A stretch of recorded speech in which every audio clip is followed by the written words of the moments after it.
Good afternoon, welcome to my kitchen. I am Beth, the witch crafter, the crafty witch, the witch crafter.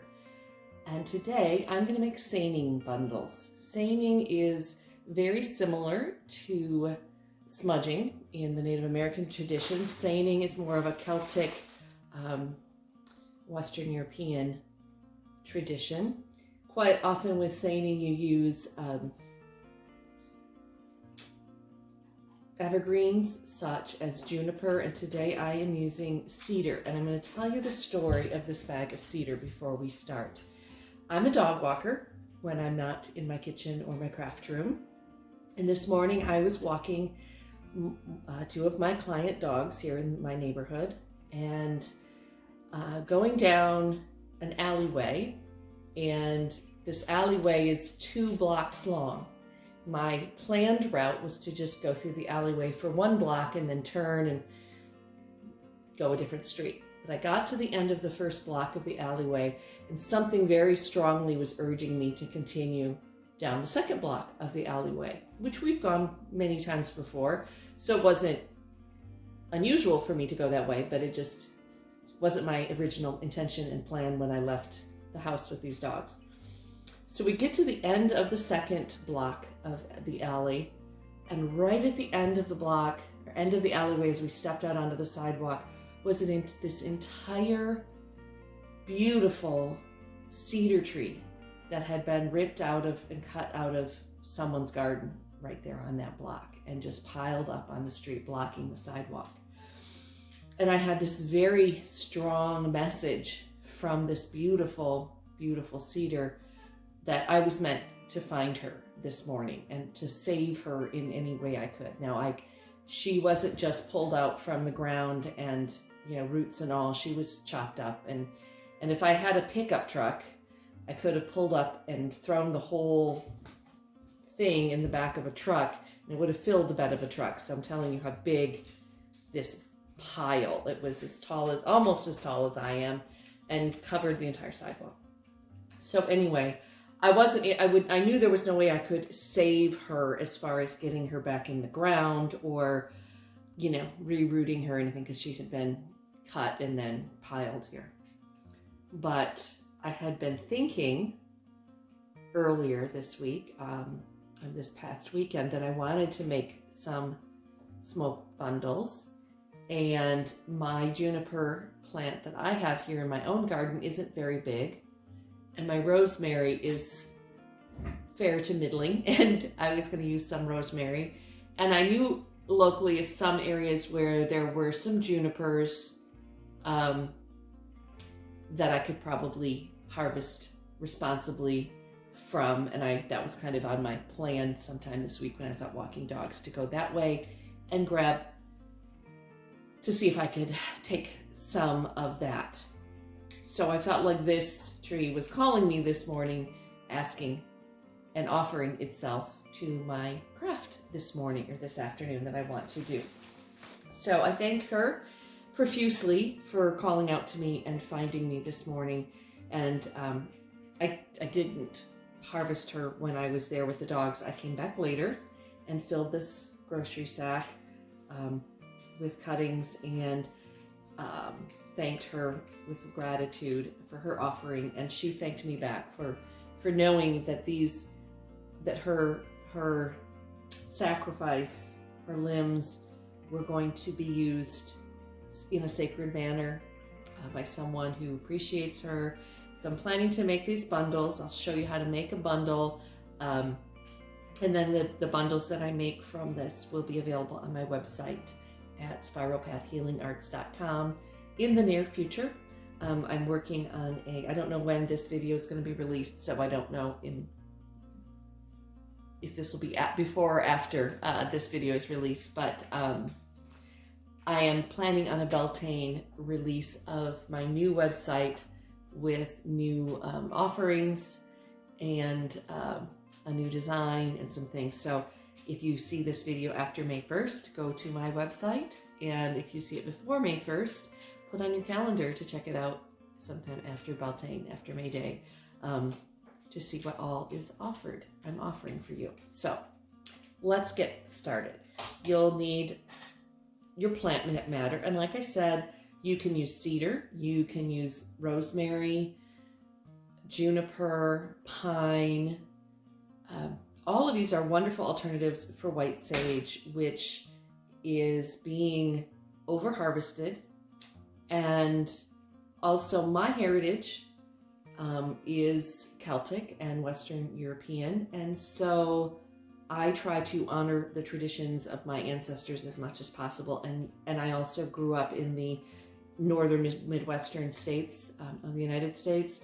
So to use things that are, and I not only grew up there, but my family ancestry goes back many, many, many generations in the Great Lakes region. So I don't feel as strong of a kinship with white sage as I do with, say, white pine, cedar, rosemary. Even though rosemary is Mediterranean, it grows well. It grows well here in Tennessee where I live now. So I feel like a little more connection there, and juniper. So that is what I try to use because I can sustainably, obviously, this is basically rescued. It's like a rescue dog that I rescued it off the streets. So that is my little lecture on, what plant matter to use. So so to begin, I have my clippers here, and I'm gonna soft little branchlets like this. You can use the more brown twiggy parts, but just know when you go to burn it that that's going to be a little thicker and a little harder to burn and whatnot. So I usually just use the thinner, softer, greener parts. So I'm just going to see how much I want here. And I don't really measure, but however big, you can make really long smudge bundles. You can make thick ones, you can make thin ones, you can make long ones, you can make short ones. And this is my other street rescue. This is Miss Lilith, and she will probably show up in many of my videos as I continue to make these because she's my little helper.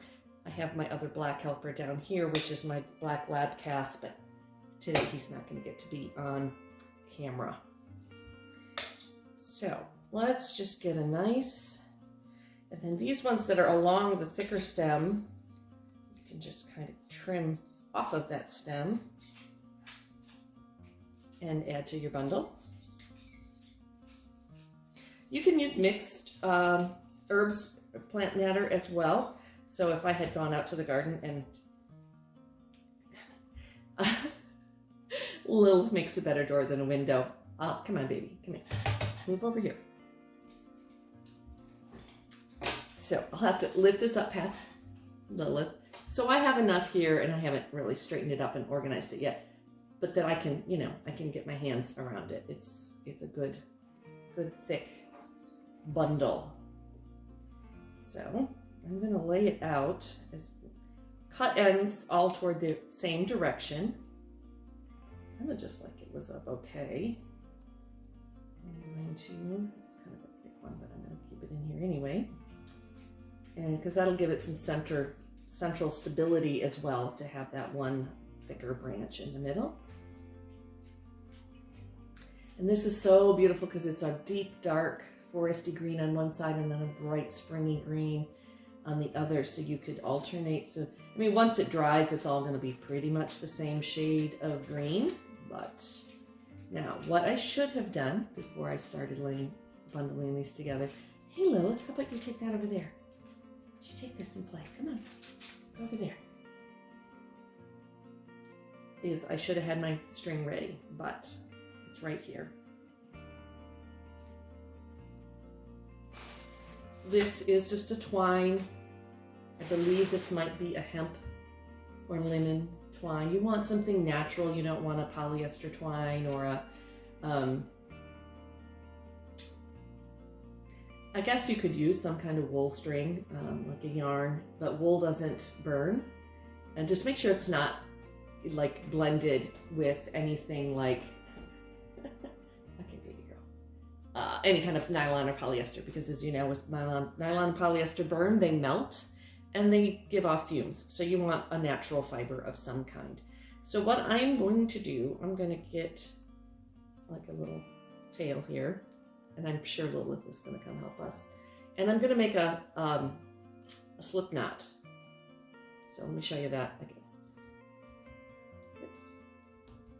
So I'll make a loop, and then I'm just going to draw the, oh wait, I want the other.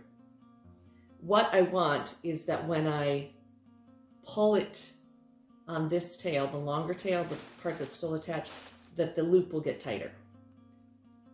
Okay, so I'm going to make my loop nice and big. And around the ends here, I'm going to bring this loop. And then I'm going to pull. And this is very, I don't know what to call it, like sticky kind of. Which one do I want to pull? Let me use my mouth.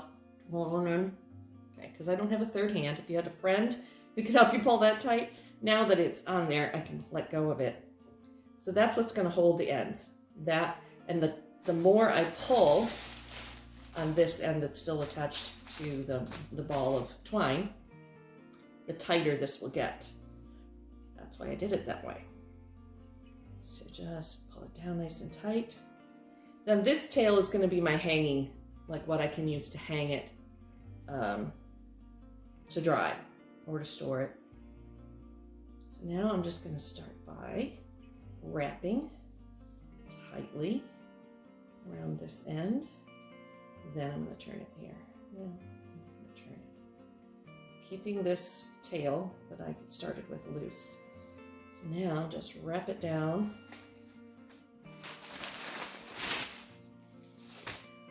My helper got into my twine, and so I put it in this Ziploc bag to try to keep it away from my cat helper, and now it's just a mess. So that'd be a lesson if you have. Just going to bundle and wrap toward the ends. Now here is a personal design choice that you can make. Some people like their bundles to have a nice tight end, and they would just trim these off with the scissors or the cutters and have just a nice tight bundle. I prefer to kind of go right down and just let it get narrower, so it kind of goes into more of a narrow cigar at the end. This gives me, when it dries, it gives me these little points at the end to help light. And then I'm coming back up. Went all the way to the tip, wrapped it around a couple times, and now I'm just kind of crisscrossing, coming back down to the other end. And you can wrap this as much tight as you want. Yeah.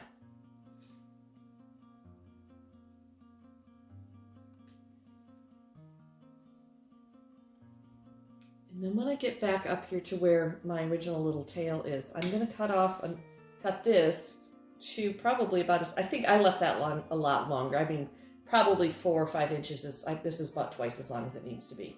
So I'm just going to cut that there. Then I'm going to come to where I'm going to take these two ends. Let's get this out of the way, and I don't know if you'll be able to see, but I'm going to take the end that was just wrapping around and the end that was the tail at the beginning, and I'm going to tie them together in a square knot, because the square knot will not come undone. Tie that. So now my bundle is made, and I have these two tails. So then I can just take those tails, however long of loop I want to hang it from, to dry or to store, and just Lilith, do an overhand knot here, boom. Okay, Lilith, you're really helping, baby girl, and then just trim. So now I have this beautiful smudge bundle ready to go. Yes, it's not a cat toy. It's not made out of catnip. You can make catnip bundles. Catnip is a wonderful herb to burn, burning herb as well. I'm using Lilith's back as my backdrop so you can see it. But now this is perfect, absolutely perfect the way it is.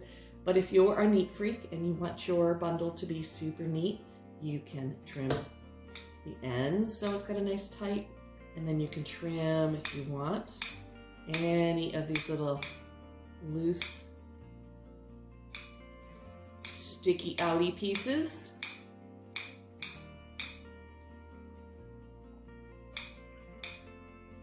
To give yourself a tighter, neater. Now this cedar that I mean, I don't know how long she sat on that, has been sitting on that street corner or street sidewalk.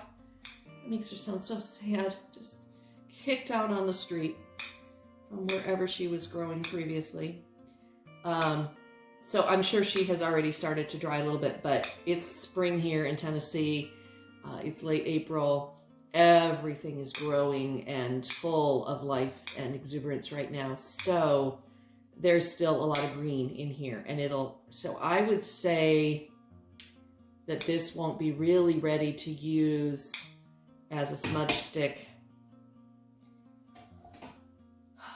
I'm gonna say 6 to 8 weeks, probably.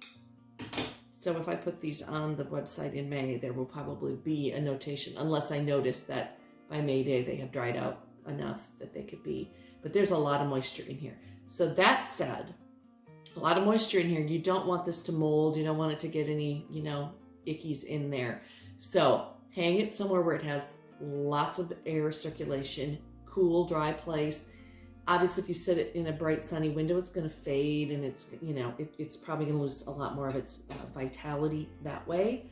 So somewhere out of direct sunlight, but with good breeze, where it can, or good air circulation, where it can dry out nicely. But isn't that a beautiful smudge bundle? Oh yes, Lilith thinks so.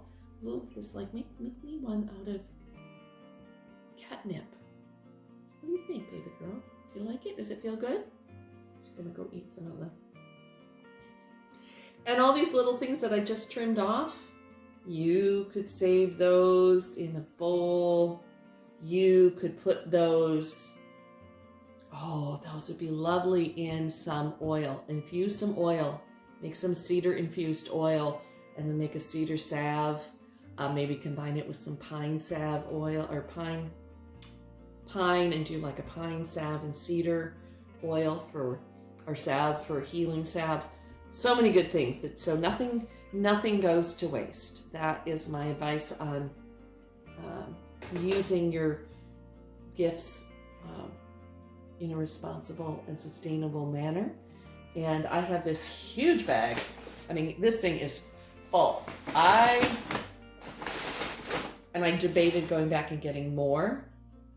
Kind of glad I didn't, because I think I'm going to be wrapping cedar bundles for quite a few days here, if I can keep Lilith out of them.